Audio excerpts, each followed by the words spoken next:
Bismillahirrahmanirrahim. Assalamualaikum warahmatullahi wabarakatuh. Nah, berjumpa lagi kita di channel ini.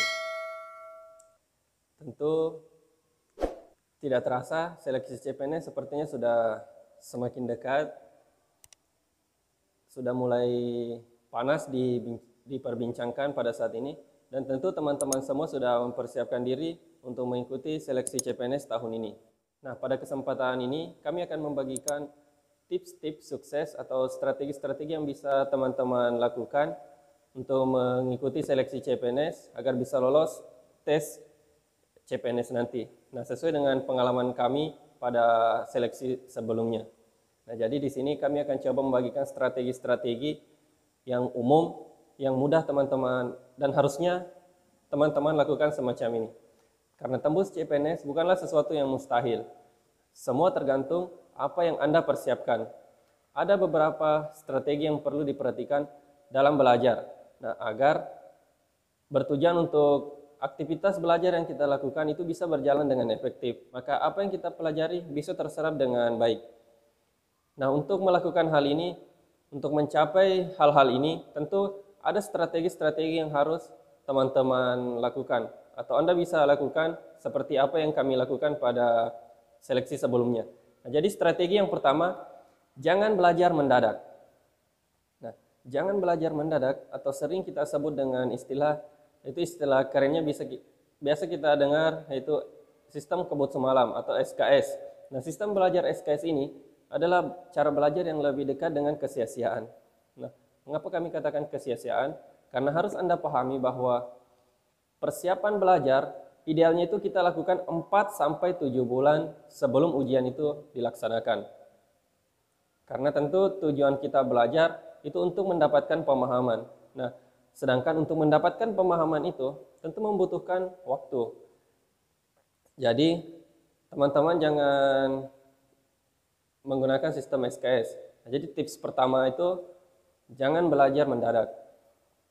Nah, yang kedua, strategi yang kedua yang harus Anda lakukan itu ciptakan waktu belajar Anda. Jadi ciptakan waktu belajar Anda.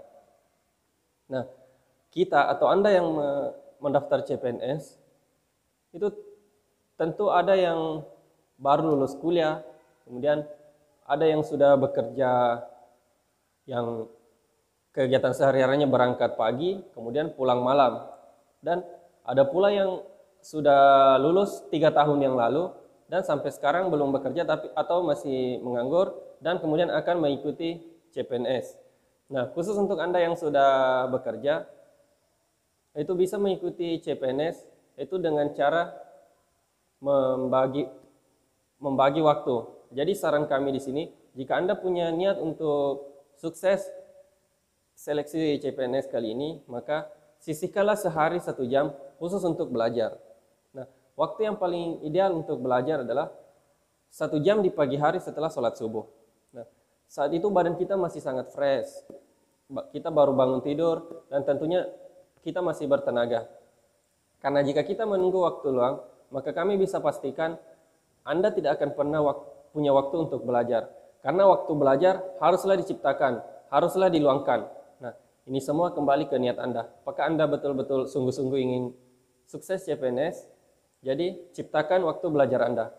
Kemudian strategi yang ketiga yang bisa Anda lakukan itu membuat target mingguan untuk belajar.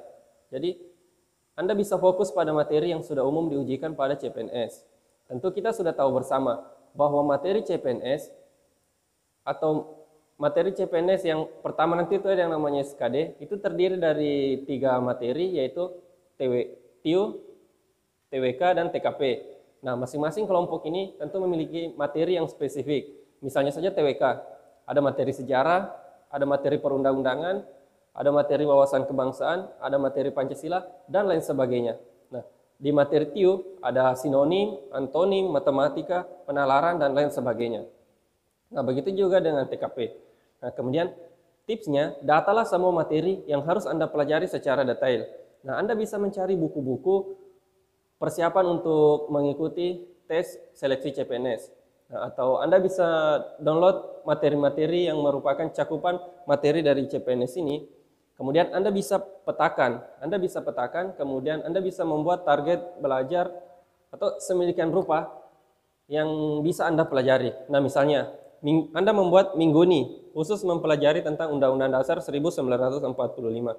Kemudian minggu berikutnya belajar tentang Pancasila. Kemudian minggu berikutnya berbeda lagi. Jadi Anda harus bisa membuat target belajar mingguan Anda sendiri. Nah, kemudian strategi yang keempat yang bisa Anda lakukan, strategi keempat yaitu membuat rangkuman harian. Merangkum adalah mengambil hal-hal pokok dari materi-materi yang diajarkan. Nah, cara ini sangat bermanfaat dalam belajar. Jadi, ini lebih simpel dan menurut kami ini lebih to the point, sehingga kita bisa lebih cepat menghafal materi yang kita pelajari. Nah, misal saja, kita akan menambah pemahaman kita tentang perbendaharaan kata. Maka kita bisa membuat rangkuman berupa catatan kecil yang berisi kosakata yang sukar yang bisa kita bawa kemana-mana. Atau misal kita akan menghafal misal hal tahun-tahun penting dalam bersejarah, dalam sejarah. Nah, ini kita bisa tuliskan dalam catatan kecil yang bisa kita bawa kemana-mana dan bisa kita baca kapan saja. Bisa juga kita searching di Google, kemudian kita menemukan materi yang penting. Nah, kita bisa merangkum materi ini, kemudian kita tulis print dalam kertas kecil, kemudian bisa kita bawa kemana-mana untuk dipelajari. Nah, jadi buatlah rangkuman belajar. Kemudian strategi yang kelima, gunakan bantuan Google. Nah, ini sangat berpengaruh juga. Jadi tipe soal CPNS itu pada prinsipnya begitu-begitu saja. Nah, kami sering menjumpai soal CPNS yang tahun sebelumnya, kemudian dimunculkan di tahun berikutnya. Kemudian tema soalnya itu pasti selalu sama, hanya saja pertanyaannya yang kemudian diubah. Setiap soal CPNS atau materi CPNS itu selalu ada kata kuncinya. Misalnya saja, ada satu soal yang menanyakan tentang pengertian Pancasila sebagai ideologi terbuka. Maka Anda jangan asal tahu saja jawabannya, tetapi cobalah analisis hal-hal lain yang berkaitan dengan ideologi terbuka ini. Misalnya prinsip-prinsipnya, penerapannya, atau perbedaannya dengan ideologi tertutup, dan lain sebagainya. Karena bisa saja pada tahun sebelumnya ia membahas tentang mengenai ideologi terbuka itu tentang prinsip-prinsipnya. Tapi bisa jadi untuk soal kali ini ia masih membahas tentang ideologi terbuka tetapi membahas mengenai bagaimana penerapannya. Jadi temanya sama tapi pembahasannya bisa diubah. Nah, semua bisa Anda lakukan dengan cara searching di Google. Jadi Anda tinggal mengetik kata kunci di Google yaitu ideologi terbuka. Maka segala hal tentang ideologi terbuka akan tersedia di depan Anda. Jadi Anda tinggal memilah mana materi yang penting yang untuk dikuasai.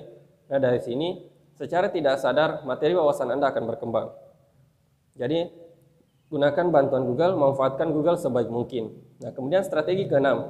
Strategi keenam, mengikuti bimbingan belajar. Nah, salah satu yang dapat Anda lakukan untuk mempersiapkan diri menghadapi tes SKD atau seleksi CPNS itu yang pertama, yang keenam yaitu salah satunya mengikuti bimbingan. Nah, dengan mengikuti bimbingan belajar, Anda dapat memantapkan materi pelajaran, berbagai trik-trik mengerjakan soal. Nah, selain itu juga Anda bisa bertanya atau diskusi kepada pemateri atau sang pengajar mengenai materi yang tidak Anda pahami. Jadi mengikuti bimbingan belajar itu sangatlah membantu untuk mengikuti seleksi CPNS. Nah, kemudian strategi yang ketujuh. Strategi yang ketujuh itu Anda bisa melakukan tryout mandiri. Tryout mandiri. Karena pengalaman adalah guru yang terbaik. Seperti itulah kata pepatah.